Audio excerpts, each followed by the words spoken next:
We're back. We're doing it again. Revising, even. Alright, so if you are just now tuning into the podcast, this is Author's Dozen, a podcast where I explore the barriers to storytelling by writing one novel every month for 12 months. Please enjoy. Well, I did that, and now the race is done. Wow. I took a little bit of a rest, like I sort of suggested that you do once you're done with your thing. Just enjoy it for a minute. Even if it's not perfect, it is finished, and you need to give yourself some time with that. Just enjoy it, because there is a whole other race coming, and this is what that's about. Recall the hurdles faced in the creative race. Study, question, commit. Squawk. It was a good trilogy. People liked it. This is how to finish a creative task, and we did this a dozen times in 2020 and created 12 books. Each finished book resulted in lessons learned, whether through success or failure. Imagine, though, if we return to the racing metaphor but with a twist. What if you were able to go back in time and run each race again, having already learned the lessons of prior failures and successes?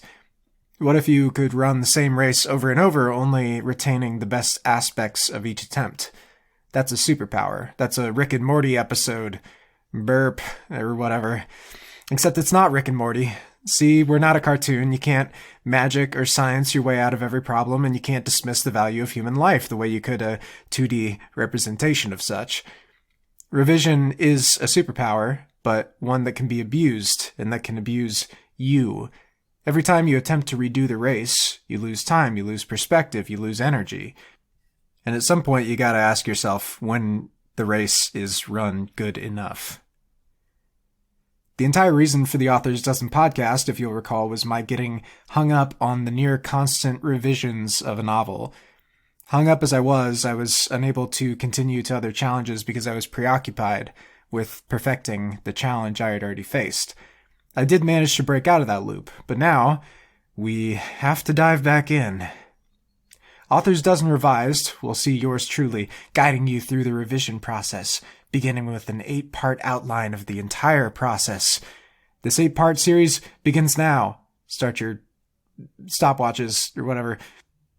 In fact, actually, why don't you get your friends and family, come on and watch, because this 8-part series, it would be a perfect starting point for any friends you'd like to introduce to the podcast. Hinty, hint, Hinterson. Along with the Study, Question, Commit trilogy. It's a good trilogy. People like it. The Rick and Morty dig might have given you the impression that I dislike this show called Rick and Morty or its creators. That's far from the case, you assumer, you. We will in fact be structuring this study of revision using a revised version of the creator's own story structure process. All right, Dan Harmon's Story Circle. It's a thing that we sort of went over before in our plot structure podcast. Describes a person starting from a place of comfort, being swept up into an unfamiliar situation before returning, changed. I know you can't see the circle, but just like imagine in your brain a circle. Can you do such a thing? Crazy. And you know what happens with the circle? You start and you end in about the same place. Yep. All right, now, with that in your mind, imagine that someone had the audacity to play God and alter the perfect story circle. Witness the mutant adaptation of the story circle, Paul Yoder's infinite revolution machine. Tremble as ye gaze today's Jan episode artwork, forsooth. It does not end or begin. It is never satisfied, yet provides not one but 2 points of comfort and catharsis. If you can't be bothered to look at your screen right now, it forms a sideways 8, otherwise known as an infinity symbol, otherwise known as the same as it ever was human story. It provides 2 points of comfort, though. The one that I just came out of, the creation phase, and the perfection phase. The Study, Question, and Commit trilogy of podcasts was a method of internal improvement. It's getting you to the point where you create art. Recreation, however, is an act of external praxis rather than theory, where after internalizing the creative ethos and, putting something out there, you adapt to unforeseen challenges arising from said work. Your idea of the world will smash into and conflict with the world outside. So the Squawk trilogy gives you a gift of a complete thing that you may now go out and revise. The stages follow from that initial point of comfort. A brief tweet-level description of each stage of the revision cycle. 8 parts. Get your notes ready. Part 1. Comfort.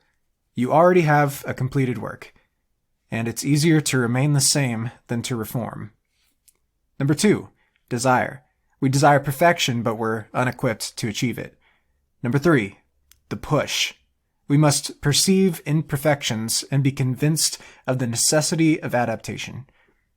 Number 4. Adapt. We must find innovative solutions and overcome obstacles, costs, and naysayers. Number 5. Win. Reform is achieved. Number 6. Cost. Costs are counted, assessed, mourned, and reversed if possible. Number 7. Return. Return to comfort with an improved artistic work. And number 8, refined. You retain wisdom and knowledge from revision, able to approach the squawking once again, but better. We begin this episode where we left off. Assume you have completed a draft of a manuscript or your field's equivalent of a finished product. We will examine not only where you begin, but what you should expect before this mission sweeps you off your feet. Alright, number 1. If it ain't broke, don't fix it, the old saying goes. Leave well enough alone. And for most things, I'd agree. Oftentimes, fine is fine. Becoming needlessly obsessed with perfection in regards to brushing your teeth will only make your gums bleed. At some decimal point, you have to round off the remainder for pi. You gotta stop and be okay with limitations. But some stuff goes further. Obsession is an inherently interesting trait. For instance, the lady who was so interested in miniature diorama that she invented forensic science. Or the NASA engineer who became so engrossed with very interesting refrigerator parts and invented the Super Soaker. Obsessed people go down roads no sane person would travel, and they arrive in new and novel places, and that's interesting. But to be obsessed about one thing and to travel that winding road, one must necessarily deny other paths and avenues of obsession. This is why we see a triple PhD who doesn't know how to change a flat tire. It's obviously not because she's unable to learn. It's because she got obsessed with something else and just didn't go to a tire fixing class. Many of us actually do desire perfection in almost everything we do. Who wouldn't want to be Johnny Kim, currently age 36, father of 3, former Navy SEAL medical doctor with a degree in mathematics, and a NASA astronaut? I mean, that's our desire, right? Just to be great at everything. But I bet even Johnny sometimes wishes he was a little bit taller, and/or a baller. But what's the difference between somebody who just wishes that they had perfection and someone who actually goes out and pursues it? Well, this is where the push comes in. I was watching Judas and the Black Messiah this week, and it dawned on me that every positive reform in America was achieved, at gunpoint, under the threat of revolution. Y'all don't fix something until somebody really points out that it's broken, right? Civil rights came under the threat of revolution from Black Panthers, Malcolm X, the threat of civil disobedience from the SCLC and MLK, the New Deal was hammered out under the fear of a communist uprising, and the other kind of revolution, which is democracy or, being threatened by impeachment or a stunning electoral loss, or both, if you can even imagine such a thing.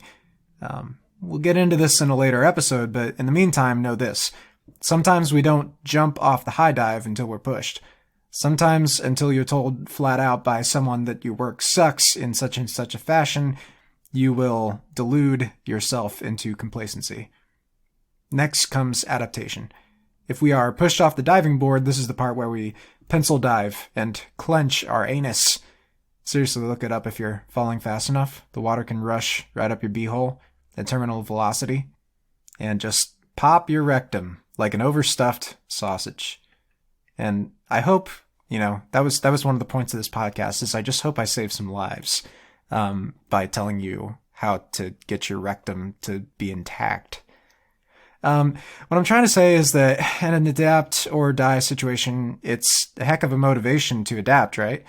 For instance, dying of thirst will make you much more adaptable to drinking your own piss.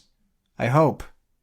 In revision, the forceful acknowledgement of your work's flaws will unlock your problem-solving potential. And through adaptation, reform will be achieved. This is the win step. Congrats! All right, that's all. Just congratulations. That's the whole step. Now, you gotta count the cost. It's time to check the damage you inflicted during your glorious revolution. Maybe you got a little bit guillotine happy, and you just gotta cut that out. Another example. Ever since 9/11, people have been saying, like, never forget! Never forget! And, I mean, it's not like we're gonna wake up one morning and think, gosh, wonder if those towers are still up. I mean, we're not gonna forget. There's another thing to remember about that tragedy, which is the reform that came afterward. We started a war on terror. We expanded government surveillance both at home and abroad. We hired I'm so sorry to say this, but useless and time-consuming airport security force to search our intact rectums for 4-ounce toothpaste tubes, Some good changes came out of 9/11, but some really bad ones came along as well. And not even reforms that were bad for the populace or good for the political elite, but just bad for everybody in the whole world. Some of these bad reforms won't be fixed for years, just as it's incumbent upon you that your revision be carried out for the right reasons. It's also necessary to look back afterwards and assess where overcorrection or undercorrection may have occurred. I mean, if we would have reacted to 400 years of slavery like we reacted to 9/11, maybe we would have given out some reparations rather than just saying, oopsie poopsie, shouldn't have done that. But revision can't last forever. At some point, you've got to return to having a completed work. However, your return sees more than an improved product. It also sees you improved. So there, you got the return having been changed. Ooh. I made a lot of big claims this episode, and in the next few weeks, I'm going to not only walk you through my personal revision process, but actually prove that I'm correct using facts and logic. Somebody once asked, why I keep these episodes so short, and the reason is that despite what you might be hearing right now, I write out these episodes mostly, and I revise them, and I'm very careful with what I say. That's not like a popular thing to do right now. And people might be wondering like, oh, Paul, why are you even doing a podcast on revision? Aren't we just all about like doing things really fast nowadays and just skipping that part to just get stuff out the door and then only revising, once it hurts somebody?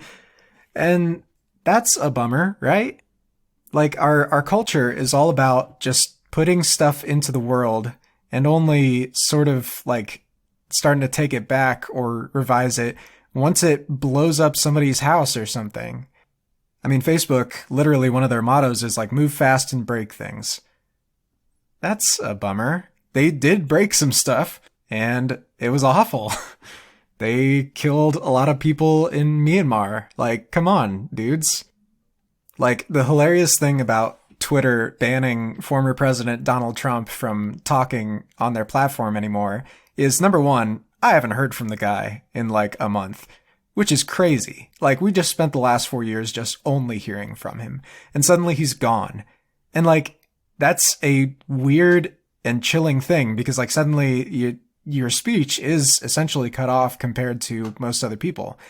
But also, maybe Twitter should have thought about like what they do with liars before they started being the world's biggest like mouthpiece for lies. It's sort of like I mean, they got Trump elected the first time, like, and then you change your mind. It's like, oh, the horse is already out of the barn and like clomping around the china shop, and then you close the barn door. And like it or not, I work in a slow media. Novels are at their best when someone has taken a fine-toothed comb full of red ink to edit the manuscript. You see what I was trying to say? I don't know. I'm mixing metaphors, which is only happened to do because I didn't write out and edit this part of the episode. I'm just talking. I mean, it is what I think, and I do have a chance to revise this afterward, but you know what I mean. Books are something that take a lot of time for the reader, take a lot of time for the writer. So, like, why not get it right? And I think the same ethos needs to be applied to, like, fast media. When you are out there just putting your content out into the world, whether it's like YouTube or Twitter or whatever, wouldn't it behoove you to do what we all wish we would do, which is to just be careful? The amount of times I've been tempted to just like share a news story or whatever, only to find out later that that news story was completely false, was completely spun in a way that was untrue to the reality of the situation. Those are like dodged bullets, not only for me, but for people who would have been informed by the false news source. When is the last time you shared something that you like actually checked the sources for? Or even if you've cultivated like a trust of a media source, where did that trust come from? Or are you just grabbing bits and pieces from whatever news source will deign to conform to your personal political opinion? I mean, wouldn't it be amazing if all of us were careful? And of course you can say, well, oh, if everyone else is doing it, then I'll just do it, whatever. But people notice. People do understand that if you're always spouting off about the latest thing, you know, without a second thought, you're really not worth listening to. And people understand that someone who's just quiet and quiet and quiet, and then when something happens that they have an understanding of, then they come out and say something. I mean, we've all known this person, right? The person who's extremely quiet, and then when they say something, it's just like, whoa, did they just say something that was more important than anything I've ever heard in my life? Like they were saving it all up. They were being careful not to dilute the power of their actual and well-considered opinion by a bunch of like, you know, just thoughts and offhand comments. The following passage has been haunting me ever since I started to become a person who puts their voice out into the world. It's from the book of James, from the Bible. Don't run away. It's not trying to convert you or anything. Here's what it says. This is from a version written in paraphrase. Don't be in a rush to become a teacher, my friends. Teaching is highly responsible work. Teachers are held to the strictest standards, and none of us is perfectly qualified. We get it wrong nearly every time we open our mouths. If you could find someone whose speech was perfectly true, you'd have a perfect person in perfect control of life. A bit in the mouth of a horse controls the whole horse. That's a tongue twister in a passage about tongues.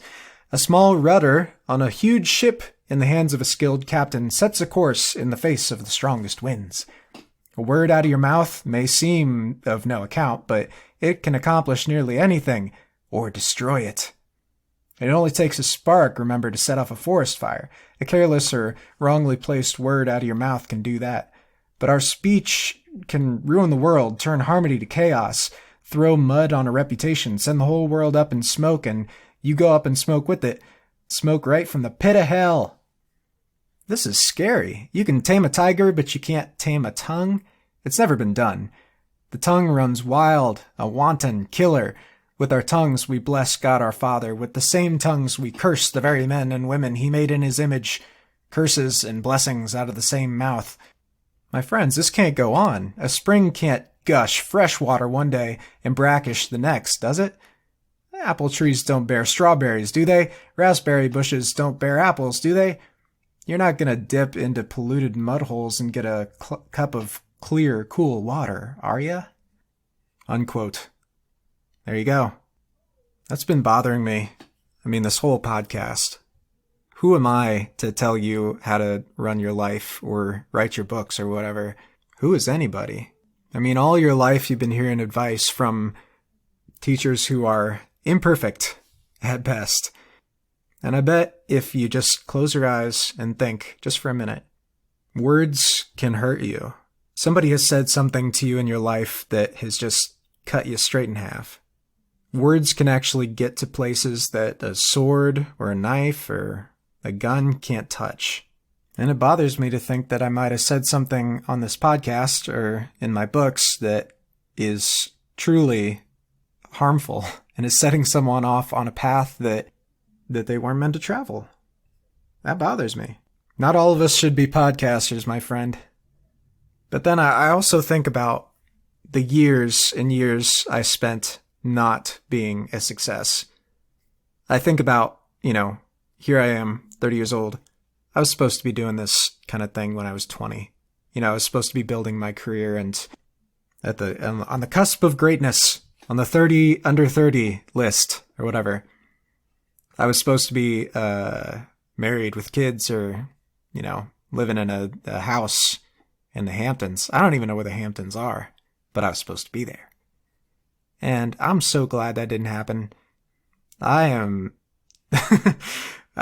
thinking about me busting onto the world stage when I was 20 years old and all the idiot ideas I had in my head and all the stupid things that I would have been contributing to the world, making the world worse. I'm glad. I'm glad that, it's not that I waited. It's just that it didn't happen for me. And I think I've been getting better. I do. And I think that I have something to contribute, something that I spent, oh man, it's got to be 15 years at this point, just honing almost every single day. And if not, well, here's the good news. People are smart. They know when you're talking out both sides of your mouth. Like I said, they understand that if they're not listening to something that's refined, they're listening to the sort of raw ore rather than the gold. And ain't nobody got time for that. And if that's the case, this will fall on deaf ears and nobody will share it and nobody will care. And I'll hopefully just keep getting better until I have something worth contributing. So here's what I'll say to you. You don't know when you're ready. You can refine things for, a decent amount of time, and you can just be extra careful that whatever wisdom you bring to the table is just brought into your work. And then you put it out there. And it's time for the world to judge. And it's time for your work to be revised in the court of public opinion, for people to fight back. If you believe that they're wrong, well, keep doing what you're doing. If what they say cuts to the quick, like I'm going to describe in the next episode happened with me, then you've got a chance to change. So, not all of us should be teachers, but we should all be contributors. We should all be very careful, but we should also be willing to let go of the things we've carefully crafted. I'll see you in the next episode. We're going to talk about comfort and why it's kind of awesome and why you need to just move on. If you're just tuning in after several months, thank you so much for keeping me on your podcast feed. I love you. If this is your first time coming to the episodes, go back and listen to Squawk. There's let me see here. Oh my goodness. Okay, so the Squawk Trilogy, Part 1, Study, is the name of the episode, and I put it out there on January 9th, 2020. Oh my goodness. What I could have told him, right? What I could have given him some wisdom, invest in Bitcoin, then dump it. Ride that pyramid scheme. Go on, man. Then the next couple episodes are Question and Commit, which are also very good. Those are my top listened to episodes, and people like it. Like I said. If this is your first time listening, go back and check those out. It's a good time. And I think it will set you up for the journey we are about to embark upon. Hey, regardless, if you could go on iTunes, like, share, subscribe my show, and especially give me comments on all the social medias and on iTunes and all those things. Really helps me hone and figure out the show. Again, can't revise this thing without you guys. You guys have good thoughts sometimes. Only sometimes. Hey, regardless of how dumb you are, I love you. You are... Mwah. Chef kiss. Ooh, and if this is your first time, this is a trend of mine. It's kind of a meme of the Authors Dozen podcast, is that I keep talking until there's really just a slow fade out. And nothing in the last minute of these episodes matters at all. And you should be just tortured by what I do. And maybe you're in a place where you're like riding a bike and you can't skip to the next episode. You are just doomed, my friend. You're just gonna have to listen to me as I slowly fade away.